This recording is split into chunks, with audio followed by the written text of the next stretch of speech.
So we're doing another one of these just so I can get some stuff off of my chest. I was chatting with my buddy because this whole Epic Store buying Metro Exodus away from Steam thing has become a hot topic as of late, and I'm curious as to why people are so excited. Because it seems like a lot of people are really mad, but then the other half is just really, really excited. And I've had some very salty, very negative opinions about it, and people seem confused why. And I'm not, for context, I am not pro or approving of the review bombing that happens. I think review bombing is stupid and unproductive and just makes everyone look bad. But I understand why they're mad, and I'm really not a fan of what Epic is doing. And so I wrote out this big old wall of text to my buddy, and I'm just going to basically treat it as a script. And while I understand that this is kind of pessimistic, I have seen this happen quite a few times now, and I'm just pretty frustrated on top of the fact that I'm not on the best terms with Epic in general. Anyway, so if you are unaware, Metro Exodus, the third game in the Metro franchise, as far as I'm aware, it was launched as a pre-order on Steam, and then it was pulled from Steam. And Epic announced that it would be selling exclusively on PC on the Epic Store. And this is due to their pushing developers to come to their store because they realize Fortnite isn't going to last forever. They want to have another revenue model, and so they are canceling all of their other game development pretty much. They canceled Unreal Tournament because they never bothered to really take it anywhere.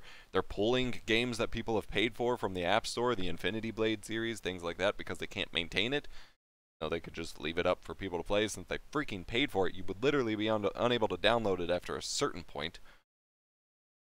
Their idea is they're just going to be another game store, because why not? And to a degree, people have been wanting a Steam competitor, but every time we get one, nobody likes it, because it's rarely done very well. Steam's been around for a long time for a reason, and while I'm generally anti-monopoly, I do think, there's a certain tolerance level you have to have with problems with competition. Otherwise, the monopoly isn't all that bad. But Epic is trying to innovate by offering more competitive revenue shares for developers, because they don't need to take all that much money, because it's not, at the moment, their primary thing. Now, I don't see this as lasting forever. I see this as being a get some developers in the door, say we'll give you higher cuts and yada yada. And then once they're more sustained and Fortnite or whatever starts dying down, assuming they don't have any other viral hit, then they will start increasing those cuts again because they already have the developers kind of shoehorned into their system. I see that being what happens, and I see that being a major problem in the future. Also, if you've actually looked into, there were a lot of threads looking into the terms of service of Epic Store. If you post any content with their games or to games published to their store, if I'm remembering right, I'm not quoting exactly, or if you post any mods to their store games, they reserve the right to use it without any warning, without any credit to you in any and all promotional material, or sell it for direct money, and you get no cut. So if you upload a mod to a game that they have that supports mods, they could just take it and start selling it, and you would not see a dime. You would not even necessarily get credit for it. It's pretty ridiculous, and part of this just comes from they haven't had a situation involving that, and they haven't looked at it much yet, and they're fine with it. That doesn't make it any more acceptable, and that doesn't make their launcher any more appealing. And the launcher itself sucks. It's super bloaty. It's like a freaking 2014 responsive website. It is massive. It's bloaty. It's always sucked. I've always disliked it. I actually more or less liked Origin. I never really liked Uplay, and then Windows Store is fairly competent looking, but the UWP stuff is always a disaster. Epic itself has done very little to invest into the PC game ecosystem or PC gaming on the whole, aside from this developer initiative, whereas Valve is regularly and constantly, like half of their business model at this point involves basically unprofitable business ventures to invest in PC gaming itself. They are investing in technologies to make PC gaming more viable on Linux constantly. They were developing their own hardware. They are always trying new things to better PC gaming on the whole, which to me makes Valve a better company in that regard, and probably part of the reason they take more money, although, you could argue justification either way. To me, Epic has done very little. To me, they are the new money rich kid that's just shown up and are having a pissing contest with Valve, and to me, I don't feel like they have a very solid clue of what the hell they're doing just yet. I could be wrong, I'm not a business expert, but from what I've observed, I feel like they're just new money that don't have a clue what they're doing, and they're just having an EP contest with Valve right now, and the buyers, the consumers, are who will be at the expense of that. It is innovative and great competition for them to offer a warm place with competitive cuts for the developers, but by doing so in a way that removes the game from other stores is just being shitty. That's not being competitive. Especially after consumers have already paid for the pre-orders on Steam that are $10 more. $10 more. So not only is it on another place, but it's cheaper. And in theory, you should probably be able to refund your Steam pre-orders, especially for weird circumstances like this.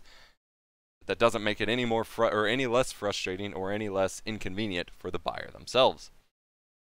In my opinion, this is editorializing, exclusivity, especially when you're on the same platform. We're not talking console wars. This is all on PC gaming, especially since these stores haven't expanded to like console markets as well. Exclusivity is not healthy competition. It's all on the same platform. It's just one trying to take their own monopoly over games from another. The dream to me of having competitors to Steam is giving consumers a choice. You can buy here or here. What's your favorite game client? What price do you want to play? Who do you want to support? That's forcing some exclusivity to me is part of why some of the others have failed, because it's like, oh, you need to buy EA games on Origins now, and it's like, but I don't want to. It sucks. Things like that. And overall, like I said, they do seem like new money. I feel like they're just throwing around the money that they have for short-term gain stuff. And I did break down how they could spin it to further take money away from the developers later on to make it long-term gain. But I feel like this is all short-term gains, make themselves relevant, big picture, while shutting down the things that I think would help sustain them more when the Fortnite bubble does crash. Or if the Steam or the store ends up not being super popular. I mean... I don't know. I feel like that this is not going to be super sustainable or beneficial for anyone. And if when the Fortnite bubble crashes, if the store isn't the hot shit, then the store is just going to crumble, as always happens, and then games are going to be crawling back to Steam. And you know who pays for that? The buyers, who either have to be somehow gifted a Steam code by the developers, which will cost them because there will be some shenanigans that people pull to get free keys, or the buyers will just have to buy the game again and not have access. That's the problem with digital distribution. You lose access. WiiWare. You can't get your WiiWare anymore as of yesterday. I just... Again, their client's hot garbage. Their account security has been complete and utter shit until a few months ago. You didn't even get notifications if someone logged into your account after like 5 attempts from the other side of the world. People had lots of money stolen. They had no account security whatsoever. While it seems to be present now, I'm not convinced that it's like great. It was awful. I'm not sure I will ever trust them with my payment information ever again. And to me, there is, again, editorializing.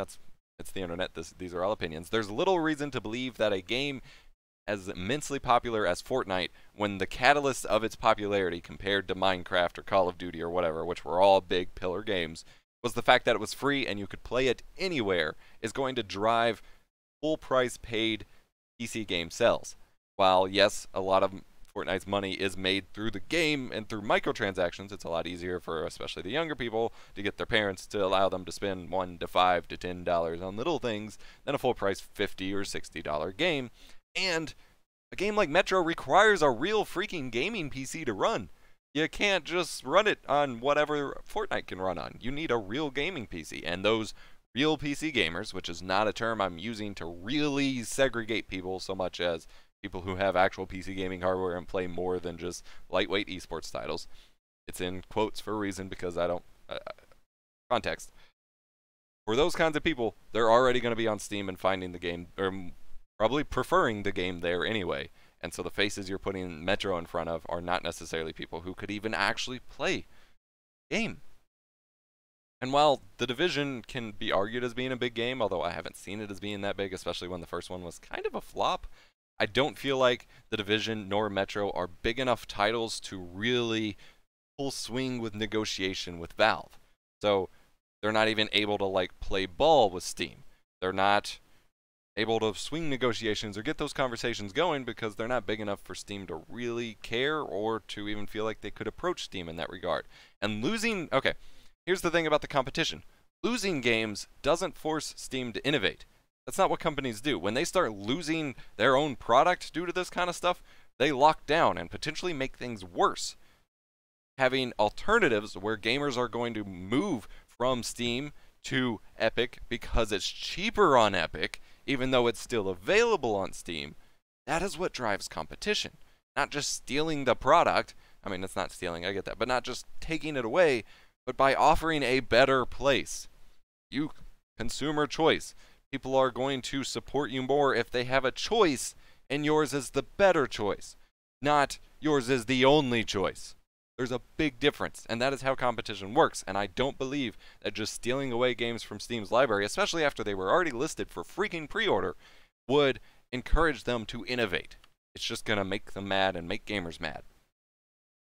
To me, Epic is taking the wrong approach, and it is hurting buyers the most. It's not healthy competition, it's just a pissing contest, and I'm not convinced that it's the right move. Now,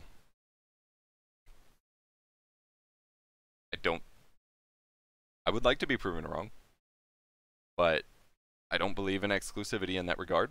I believe in consumer choice. To me, that is what's important. That is where innovation should come in. That is what half of the point of a competitor of Steam is for. But these are my thoughts. I'm kind of interested and also terrified to hear what you all have to say in the comment section down below. But yeah, let me know what you think. These are my thoughts. I've been wanting to get this off of my chest for now, so hopefully I can just stop thinking about it altogether. Thank you for watching. Follow me on Twitch at twitch.tv/evosvox, and I will see you next time.